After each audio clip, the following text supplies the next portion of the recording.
David Shearer. Thank you, Mr Speaker.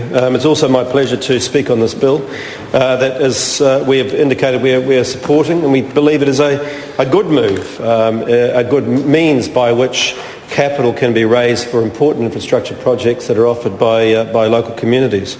It's very cost effective. It's looking to save local authorities about $25 million a year, and that's a big saving and one of the big reasons why we support it.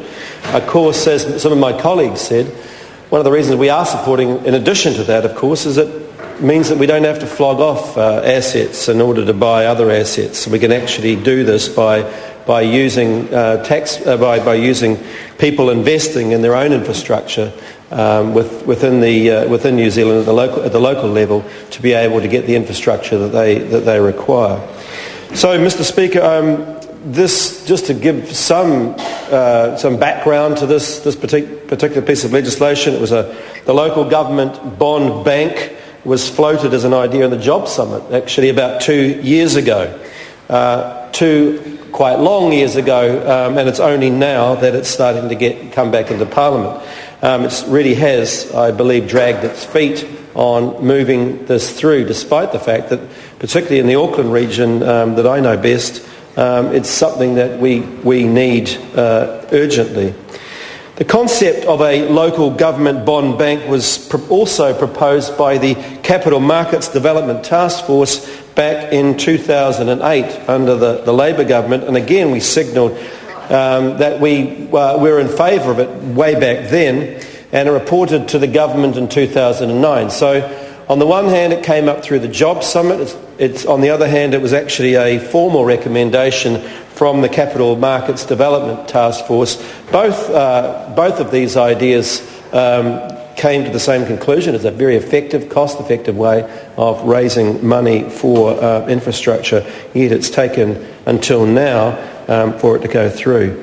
The government did set aside $5 million in an establishment fund in the budget in 2010, but Mr. Speaker, here we are nearly 18 months later in 2011. We're only just going through the second reading. However, the funding agency, as I have said, is a win-win for both local government and New Zealanders, Kiwis looking for new and safer ways to spend. We've had certainly calamity within the investment market, particularly with the finance companies falling over. People are still wary about the stock market. Property market at the moment is up and down. I mean, people are looking for more secure, safe ways to invest their money. And I also believe that they feel quite strongly, patriotically, that they would like to invest their money in their own communities through this sort of a mechanism. So the sort of mum and dad investors that we hear about so much from the other side when they're talking about flogging off our key electricity assets, of Air New Zealand and things like that, the mum and dad investors that we know that where those mum and dad investors' shares will end up, they will go offshore, as they have done in every single case where this has happened before. But in this sort of case, mum and dad investors know that investment is good for the community. It'll help Kiwis retain ownership, not lose it to an Australian or US corporation that will just simply send the proceeds offshore. They'll control those assets, Mr. Speaker. They will control this. I can see this is a sensitive point, Mr. Speaker. I know that in the National Party conference, there was a lot of discussion from the floor about who's going to own those assets. And the rank and file of the National Party know for sure that it's all going to go offshore. I absolutely know for a fact. It was actually reported on it. It was actually reported on in the media that the National Party rank and file was saying, "Why are you doing this? Order. You could lose us the election." Order. We'll just come back to the borrowing. Sorry, Mr. Speaker. I was responding to some. So I was going to say it's an intelligent comment, but I won't go that far. But certainly some comment from the other side.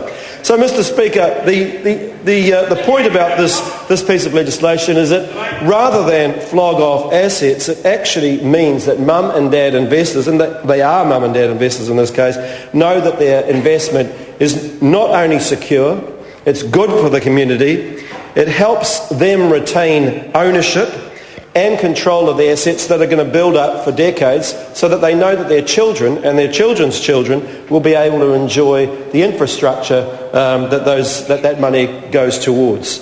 So, Mr. Speaker, I think this is a very good bill that we are supporting here, and it supports the very things that the Labor Party stands for, which is ensuring that money does go into building assets for our community, that those assets are enjoyed by not only the community but the community into the future, and that the savings which these people put their money towards are secure and are safe, and provide a good return.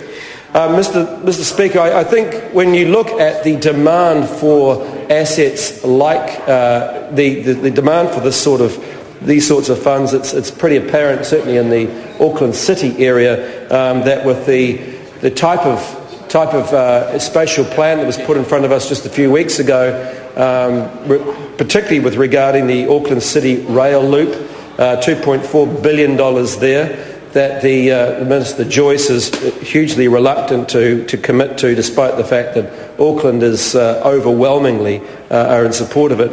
This is the sort of thing that perhaps a fund like this could actually put money towards.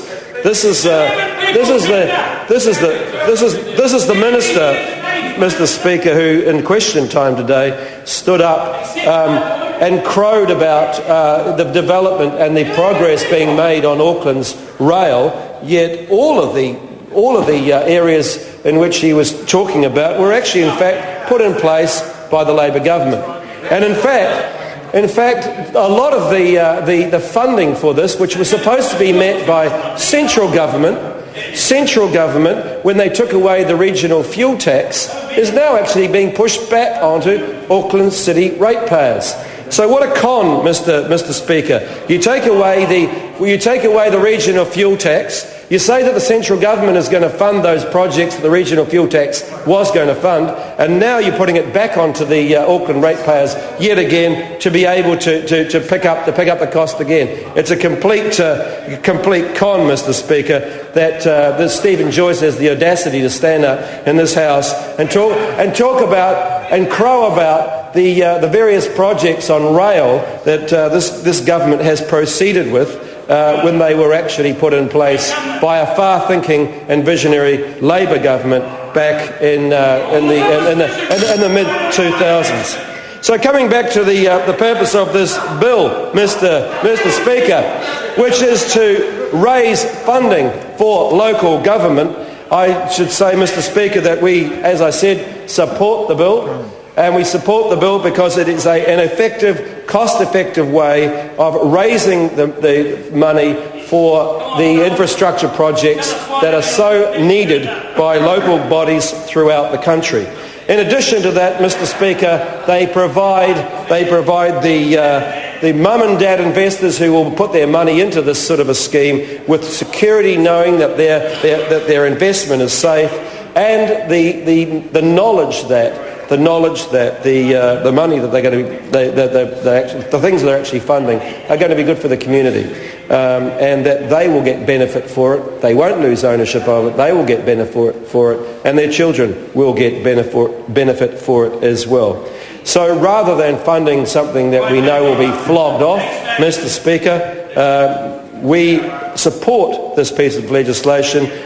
We're sad that it's taken so long to get there, but we're happy to see it proceed with haste now. Thank you, Mr. Speaker. Mr. Speaker. Chris Ockenvold. Thank you, Mr. Speaker.